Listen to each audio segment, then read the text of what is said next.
Have a good day. Now I'm going to talk about practice variability. So what practice variability? So practice variability is a characteristic of practice that increases the chance for successful future performance that really referring to practicing in variety of different contexts and under variety of different conditions. May even include different variation of the same movement that been learned, so increasingly amount of variability in all differences condition is going to increase success of the person completing this movement successfully in performance for a competition setting or testing setting. So some benefits future performance from adding more variability in practice include better capability to perform to scale in future test situation. So those tested situation that could be competition, that could be that could be someone who's rehabilitating and learning to walk again. The future test situation could be walking through a crowded mall, for example, and they falling and carrying things while walking. So future test situation that could mean all tests are different things. Somewhere in variability and practice would better to prepare the person to perform well in this future situation. Let's proceed the contextual interference. So what is a contextual interference? The contextual interference, the memory and performance disruption that result from performing multiple skills of variation of a skill within the context of practice. So what is the contextual interference effect? When a high amount of contextual interference results in better learning. So ibig sabihin ito yung resulta ng yung tsansa ng ng pagpa-practice, so mas magiging maganda yung kalalabasan. So yung ibig sabihin ng contextual interference. Now let's proceed to implementing practice variability. We have an infographic sample of implementing practice variability. The varying practice context. That's mean if skill performance may take place in different contexts, then practice in a variety of conditions. Varying practice condition for closed skills and varying practice condition for open skills. And the open skills include a variety of experiences with different regulatory and non-regulatory conditions that change with every attempt. So the result, if there's the interior variability of regulatory conditions, then vary only the non-regulatory conditions like competition, darts. Ito yung mga example. Change amount of lightning but not distance from target. So ito yung tinatawag na dito na pumapasok yung mga twist na ginagawa na sa halip na plain practice yung ginagawa, isasamahan natin ng mga kakaibang pwedeng gawin para mas mag-improve yung isang atleta.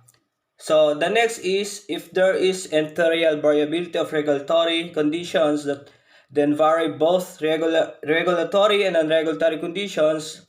Yung example naman natin is sa golf, change position of ball relative to the hole and weather conditions.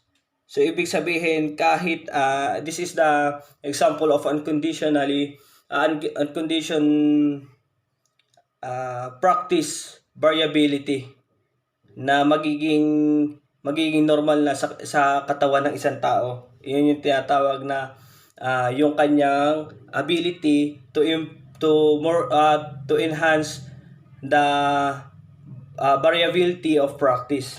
So next is the contextual interference. What is a contextual interference? Dito na pumapasok yung ating pagmamanage ng time, paggawa ng schedule or scheduling, at from the contextual interference, we have a right term or the keyword which is the sacrifice. For example, na sa aking sarili, pag ako'y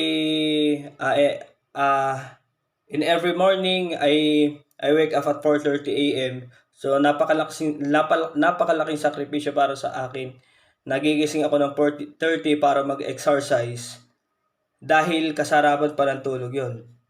Dahil in nga yung tinatawag na contextual interference. So yung una, the high contextual interference, not only contextual interference, but the high contextual interference.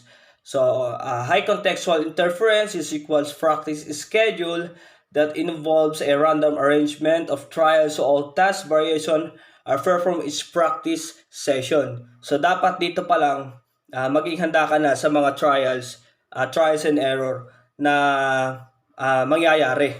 So nakahanda tayo sa mga fail na gagawin dahil pag sa practice kailangan is yung dahan-dahan lang, hindi kailangan ng biglaan dahil maaaring maging tendency nito ay mas lalo tayong hindi gana sa practice dahil mabibigla yung ating katawan. Results in better performance on retention and transfer, test, or self-estimation of learning underestimated. Kahit wala tayong coach, kahit sarili lang natin, so dapat naka-mindset, naka-ready na yung mindset natin na kahit tayo lang, wala tayong kasama, so dapat natin sipagan. The optimal for learning skills with the lowest levels of difficulty. So dapat dahan-dahan lang. And the optimal for more skills, individual. Yan. Hindi no need na mag-akit pa tayo ng makakasama natin na mga kaibigan. Dahil kung minsan, sa pag-aakit natin, mas lalong hindi natutuloy yung plano natin pag-exercise. So the next is the low contextual interference. So kung kanina ay high contextual interference, the low contextual interference from galing tayo sa dahan-dahan na pagsasanay. Ngayon naman is the low contextual interference. So low contextual interference is equals the practice schedule that organizes the practice of each task variation in its own block or unit of time. Dito na papasok yung time management. So, ano nga ba yung mga kasama o yung mga saklaw nitong low contextual interference na dapat gawin? So, dun sa isa na yung self-estimation of learning is overestimated. And optimal for learning skills with the highest levels of difficulty, and optimal for beginners. The next is the best course of action is a practice schedule with moderate to high contextual interference. From sa mababa, hindi mo kailangan ng malakas agad yung iyong katawan sa pagpo-practice. So for example, in 2 kilometers na tatakbuhin mo,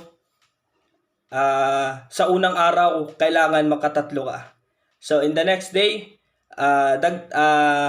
dagdagan natin ng isang ikot pa. So dahan-dahan hanggang sa makuha natin yung tamang lakas at kondisyon ng ating katawan. And the next is the modified schedule if learners are not responding well. So the next is the explanation for contextual interference effect. We have two contextual interference effect. The one is the elaboration hypothesis and the action plan. So elaboration hypothesis, this is a random practice during a learner uses more memory storage and retrieval related strategies than during block practice.